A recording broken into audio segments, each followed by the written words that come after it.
Hello, my name is Miss Evans and welcome back to J Evans Tuition. I'm trying to keep this video a little bit shorter than my last one, so I'm just going to keep it brief.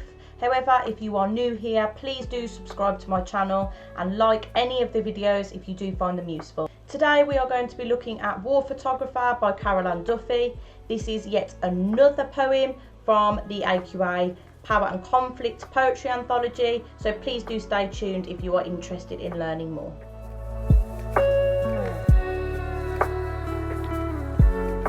Okay, the same as my other videos, I will start with the biographical context, which is all about the poet themselves. Carol Ann Duffy, who is my absolute favourite poet, was born in 1955 in Glasgow in Scotland. She grew up attending convent schools, which are basically nunneries, and she began to publish her poetry at a very, very young age, about 14 or 15, I do believe. Undoubtedly, this influenced her appointment as Poet Laureate in 2009. Duffy came just before Armitage, as I spoke about in the last video, and was actually the first female to accept the honour. She graduated from Liverpool University with a degree in philosophy and became a poetic critic for The Guardian in 1988. She then became a lecturer and in fact the creative director of the writing school at Manchester Met University. Duffy's works all have a very strong feminist message. She has continued to challenge the assumptions that women are incapable of expressing their thoughts, their opinions and emotions. What Duffy decided to do was to give a voice to both literary and historical female figures who were often left unheard. This is one of Carol Ann Duffy's anthologies. This is called The World's Wife, one of my absolute favourites. And basically what she does in this anthology is explores history from a previously silenced female perspective. Okay, this particular poem, this is called Medusa. This is a rewriting of the Greek myth, and instead intentionally draws sympathy for the Gorgon by drawing on the impact of infidelity on a woman's sense of self-worth. Let's focus more on what's relevant to War Photographer. This is from an entirely different perspective, an entirely different topic. Self-explanatory, it's about war, but Duffy herself was in fact friends with two very famous war photographers, McCullin and Griffiths. McCullin sought to capture the conflicts and vowed to frame the horrors of war in places such as Africa, Asia and the Middle East. This is where Duffy may have been encouraged or influenced to write War Photographer. I will now focus on the historical context of War Photographer. The publication date was 1985, amidst and just after several violent conflicts. Duffy either directly or indirectly mentions at least 3 conflicts within her poem. The first being the Troubles in Northern Ireland, particularly in Belfast, which went on for over 30 years between 1968 and 1998.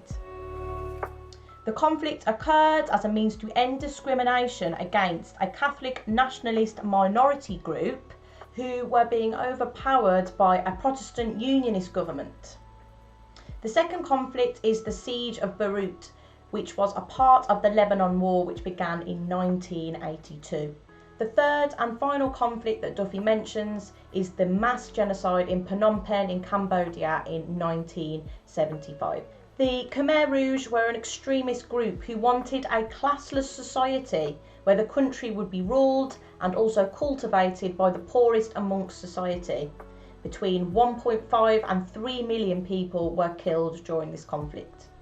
So now we know a little bit about the conflicts that Duffy was focusing on. Let's talk about what war photographers are.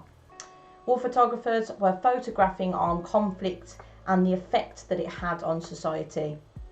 Whilst these images are often gruesome and very uncomfortable, it is tradition for a war photographer to ensure that they are not changing or influencing what it is that they are photographing. This ensures that these images are authentic to exactly what is happening at that particular time. Duffy alludes to a particularly famous image of a girl and her brothers running away from a napalm attack during the Vietnam War. This is in the line, "running children in a nightmare heat." These images often spark controversy, and they actually encourage the public to campaign and protest against war and violent conflict. In his dark room he is finally alone, with spools of suffering set out in ordered rows. The only light is red and softly glows, as though this were a church and he a priest preparing to intone a mass. Belfast, Beirut, Phnom Penh, all flesh is grass. He has a job to do. Solutions slop in trays beneath his hands, which did not tremble then, though seem to now. Rural England, home again to ordinary pain which simple weather can dispel, to fields which don't explode beneath the feet of running children in a nightmare heat. Something is happening. A stranger's features faintly start to twist before his eyes, a half-formed ghost. He remembers the cries of this man's wife, how he sought approval without words to do what someone must, and how the blood stained into foreign dust. 100 agonies in black and white, from which his editor will pick out 5 or 6 for Sunday's supplement. The reader's eyeballs prick with tears between the bath and the pre-lunch beers. From the aeroplane he stares impassively at where he earns his living, and they do not care. If you are working from the AQA Poetry Anthology, it is page 41, and here is our poem. Let's get started with the analysis. Before we get started with the language analysis, the analysis of the structure, what I like to do is write a quick summary of exactly what is happening in the poem to begin with.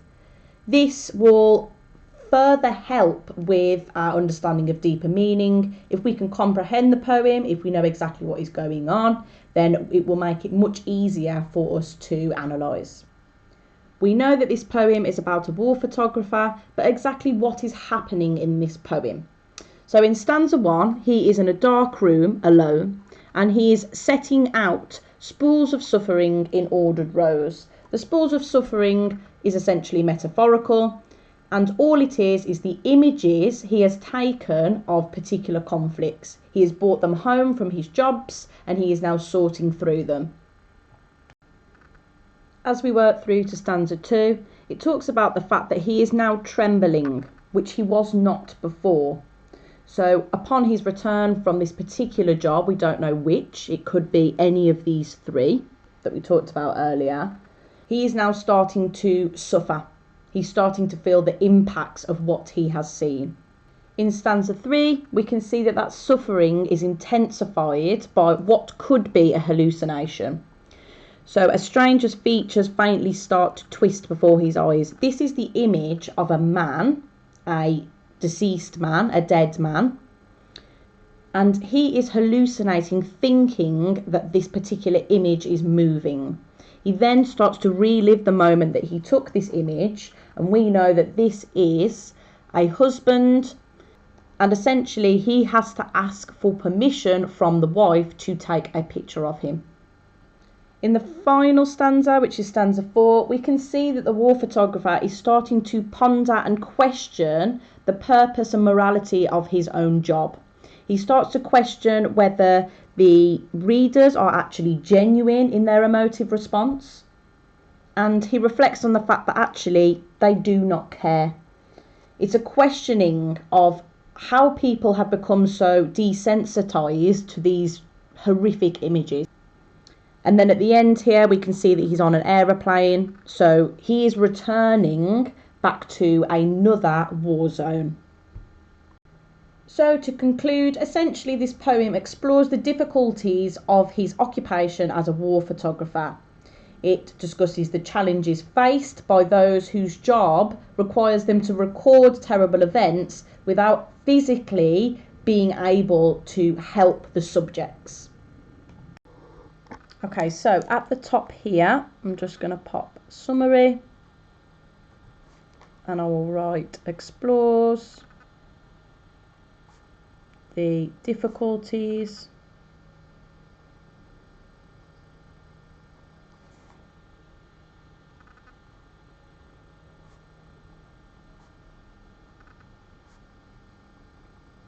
faced by war photographers. And then what I think I'll do is just put some subheadings for each of the stanzas. So at the top here, we'll put sorting through images.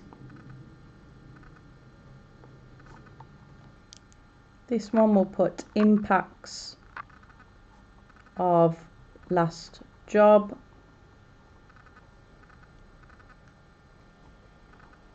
This one will put reliving moments. And then this last one here, I've just put cynical reflection. And what I mean by cynical is, whilst it is pessimistic, it's suggesting that nobody actually cares about these conflicts. It is very realistic. In the Western world, we often forget and are not grateful for what we have. And that is a reflection in this final stanza.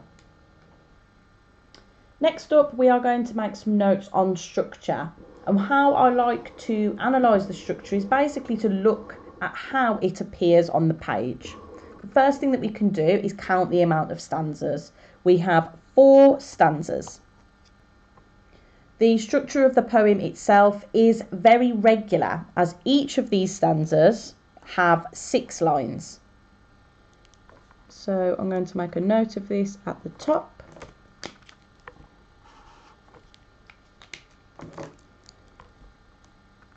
Four regular 6-line stanzas.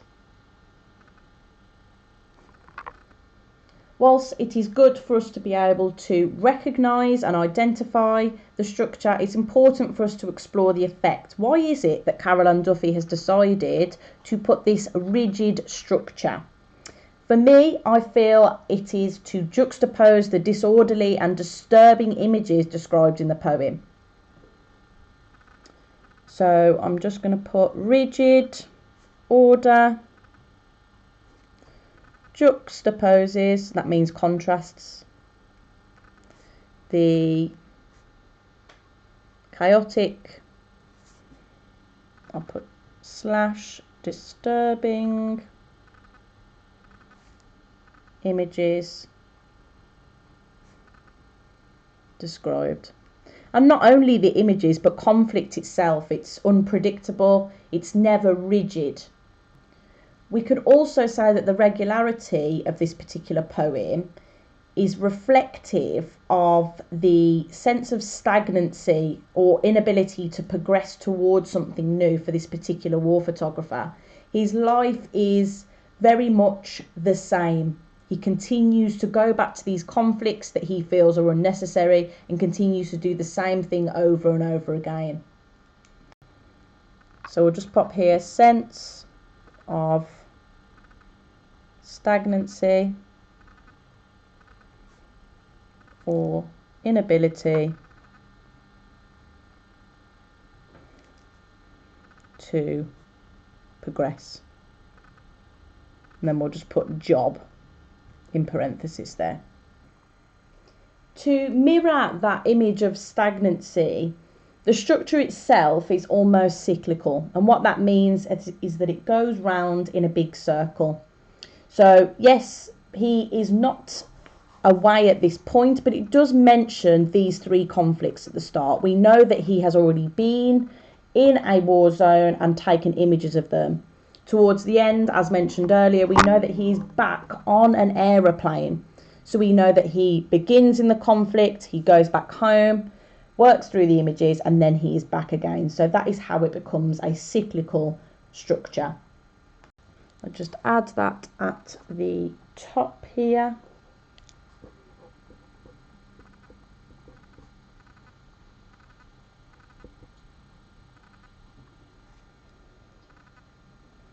And again, that suggests the never-ending nature of conflict and war.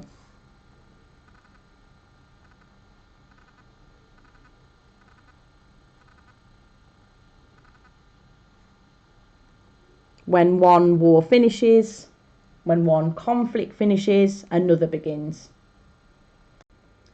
at the very bottom of the page, I just want us to write down a few of the themes. The main themes for me are obviously the brutality of war, human suffering, and potentially ignorance as well. So, brutality of war, human suffering, which we explicitly see in stanza 3 when the wife is crying out, and also the photographer himself as he suffers as a consequence of his job.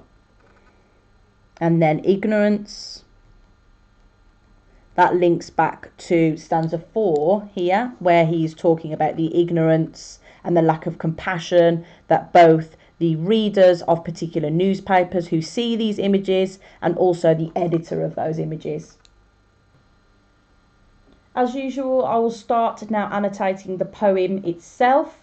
I will look at both language and structure. So on our first line, we can see that this war photographer has returned home and he is finally alone. I think it's important to highlight that adverb, which indicates a sense of relief for him.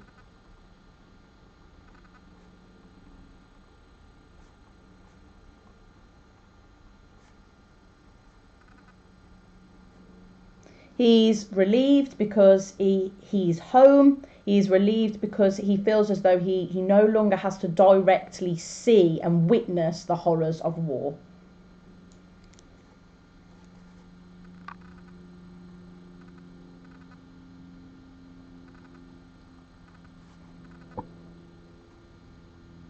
Ooh.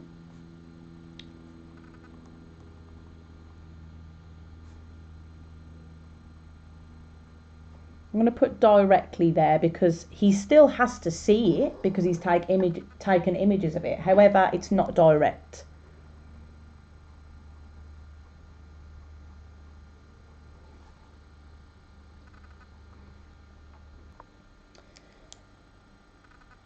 It's almost as though he has a sense of safety. We know that that safety is temporary as we work through. We know that he starts to hallucinate. He starts to feel those impacts. But at the beginning of the poem, he does feel that sense of safety.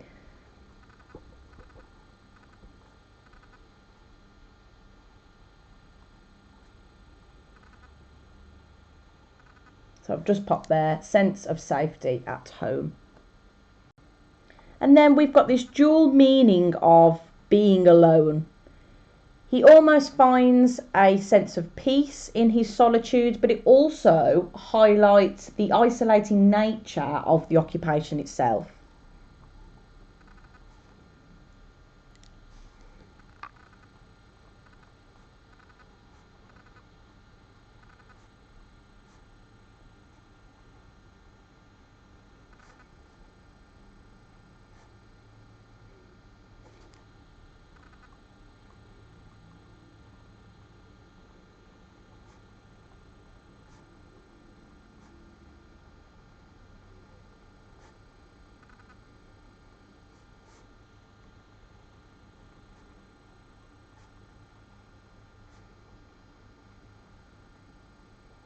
So I've just popped there a sense of peace in solitude, but also highlighting the isolating nature of his occupation.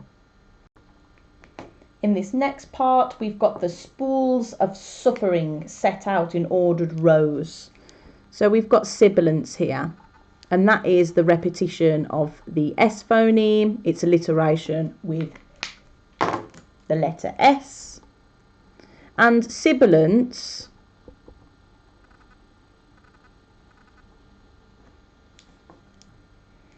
is very harsh sounding, and I think that is to emphasize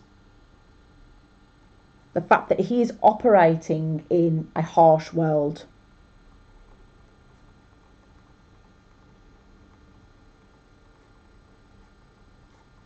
A harsh world where people participate in wars, And we know that these spools of suffering are essentially just a metaphor for the pictures that he has taken. So if you'd like to make a note of that, you can. So I'll just put metaphor and then we'll put images. Now, without making this section of the annotations too chaotic, as we've got quite a big chunk here, I think it's really important that we draw in on the fact that these images are set out in ordered rows. And for me, that shows that he is meticulous in the way that he works. But also, is that him trying to make sense of the chaos? I'm just going to do an arrow at the top here. So we'll just put meticulous.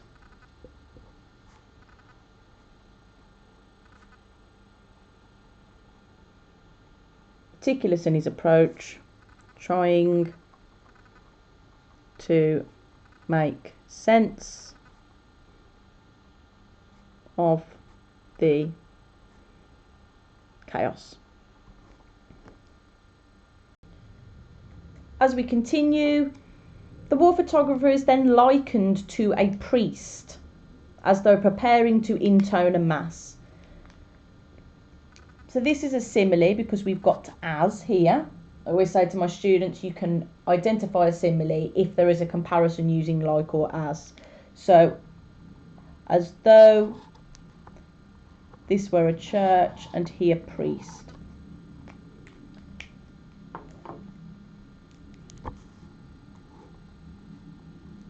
So that's a simile.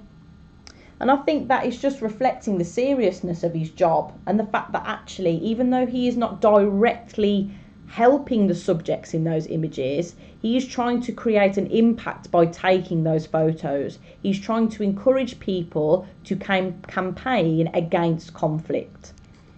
So we'll just put serious job. And then I'm just going to put finding hope and faith for the helpless.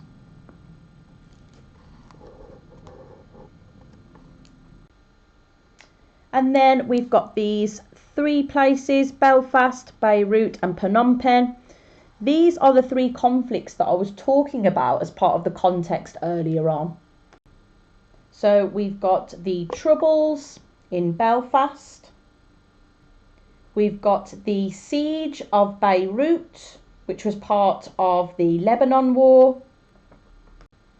And Phnom Penh, which is the capital of Cambodia, where there was a mass genocide in 1975. You are more than welcome to get that down. I don't have much room. Preferably, you should put the context within the annotations, but what I'm just going to put here is 3 places affected by war. And the rhythm of this particular line, Belfast, Beirut, Phnom Penh, it almost sounds like military footsteps. So I'm just going to pop that here as well.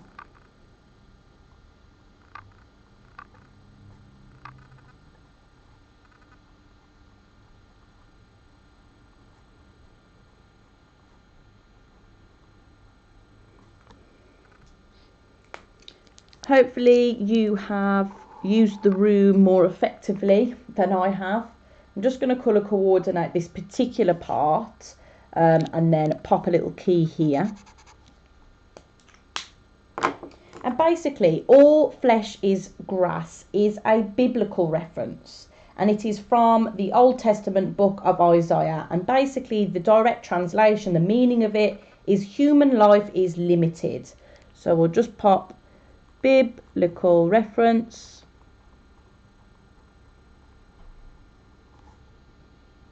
book of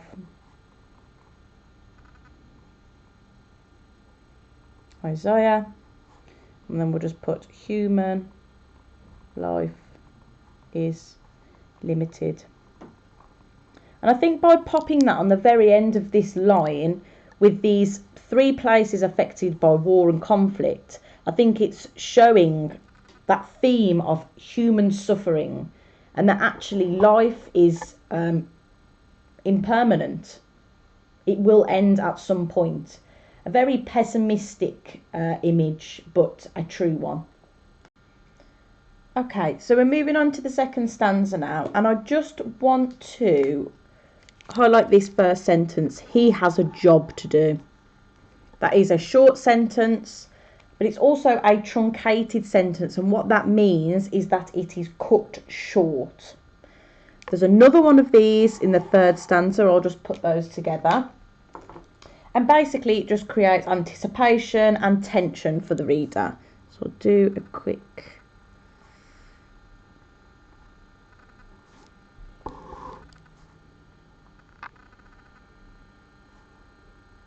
truncated sentence, put cut short, and then we'll put anticipation. Just want to focus on this word tremble, which is in fact an intransitive verb. And this for me is reality setting in for the war photographer. He has no adrenaline left in his body. What he's left with is suffering and anxiety.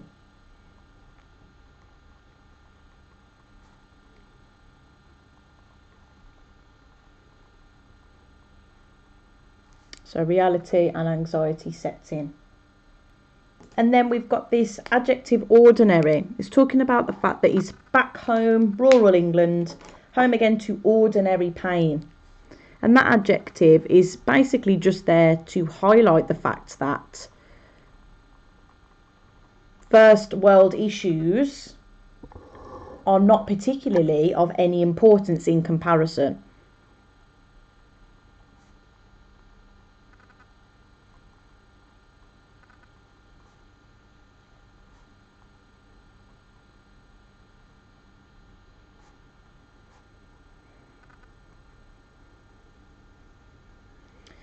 But it also could show that actually pain is ordinary for him. It's something that continues on and on because he's constantly haunted by these thoughts, reliving these moments.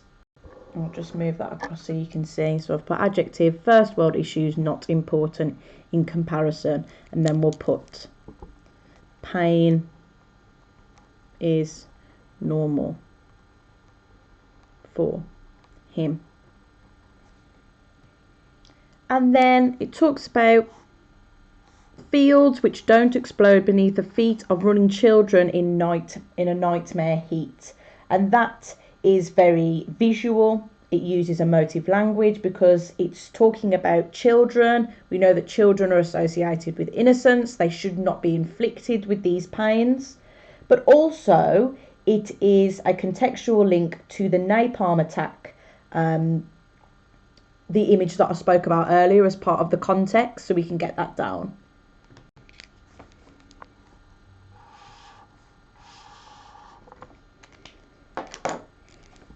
Just pop this down here so we've got some room. So emotive, image.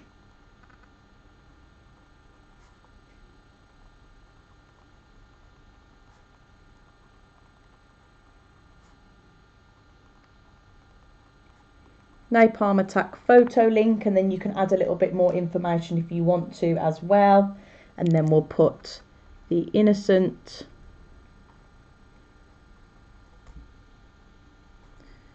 are suffering.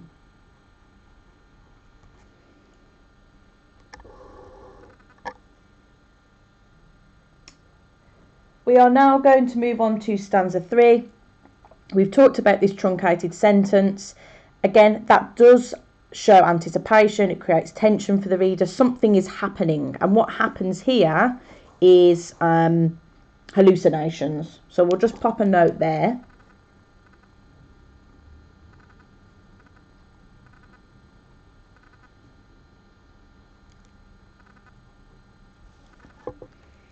And then I just want to highlight this bit here. Remembers the cries of this man's wife and how he sought approval without words. And that is just showing us that he had to take pictures of this wife's dead husband. He knows that his camera is intrusive, but unfortunately, like it says earlier on, he has a job to do. So knows his camera is intrusive, but I'm going to put must here because that is a word that is used a little bit later on in the stanza. That is a modal verb.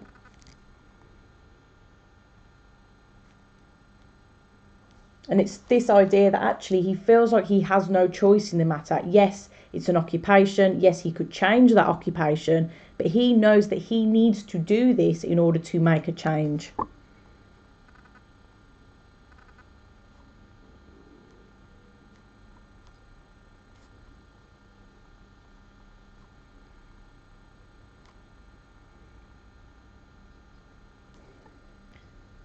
Essentially, we get an insight into his motivations.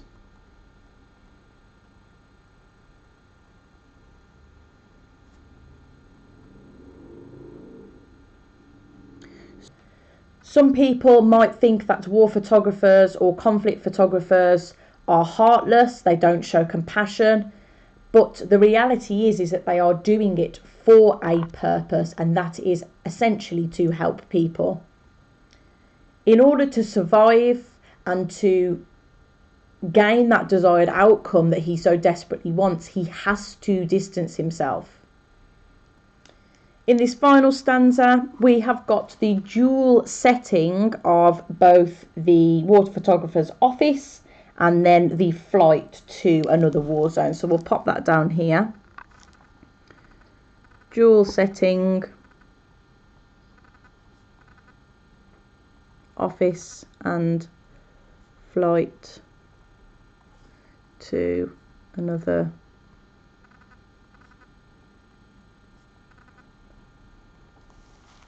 And again, thinking back to that distancing tactic that he has to put in place in order to survive and remain sane, it's interesting that he feels more comfortable in the war zone than he does in his own presence and in that office space. And then here it talks about the editor picking out 5 or 6 pictures for the Sunday supplement, and this links back to our theme of ignorance, and especially the ignorance of mankind.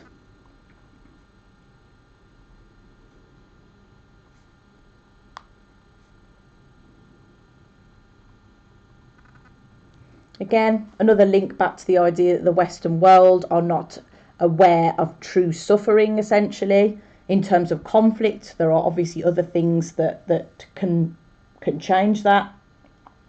However, it's him criticising the editor for lack of compassion.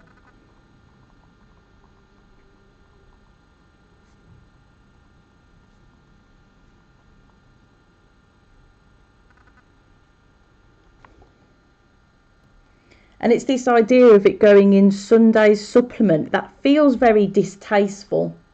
The idea that images of all this trauma, conflict, horror for these people is then just displayed for everybody to see. And that, as I said, feels very distasteful. So I'll put a distasteful display of horror. Just move that over. Distasteful display of horror.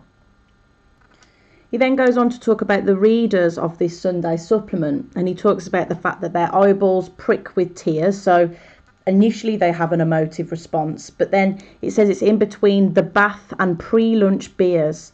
And these are all things, again, that are often taken for granted. They are things that people do for recreation, and essentially they are meaningless. We've got this rhyme of the tears and beers, and it's almost sing-song like.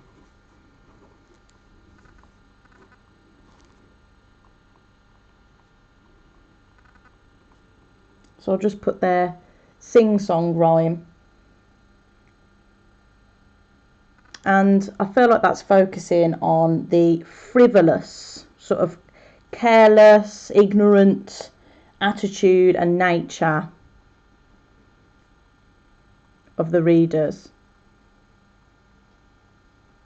These are the people that he is trying to connect with, to gain sympathy from. However, they're more interested in going for pre-lunch beers. So all of a sudden, these tears seem disingenuous to the war photographer, and also because this is Duffy's voice as well, it seems disingenuous to Duffy also.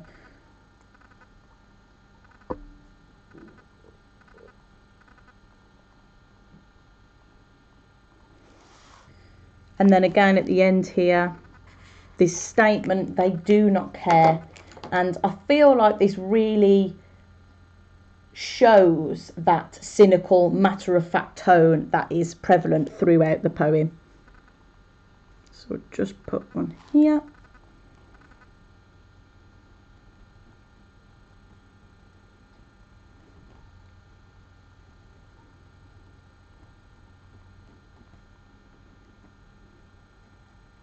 So we'll just put cynical and matter-of-fact statement. Okay, so you should now have a fully annotated poem. You've got your structure at the top. If you want to, you could make sure that you integrate the context into the poem, or you could have that on a separate page, but make sure that you pop the context somewhere. It is very, very important. And there we have it. That is your analysis of Carol Ann Duffy's War Photographer. If you did find this useful, I will say this at the end of every single video. Please do subscribe to my channel and like the video for me, please. Please do stick around, as I will be posting videos more frequently over the next 6 weeks whilst I'm off for summer. I will be doing a lot more of the Power and Conflict poetry cluster, and I might also do some fiction and prose as well. Thank you very much.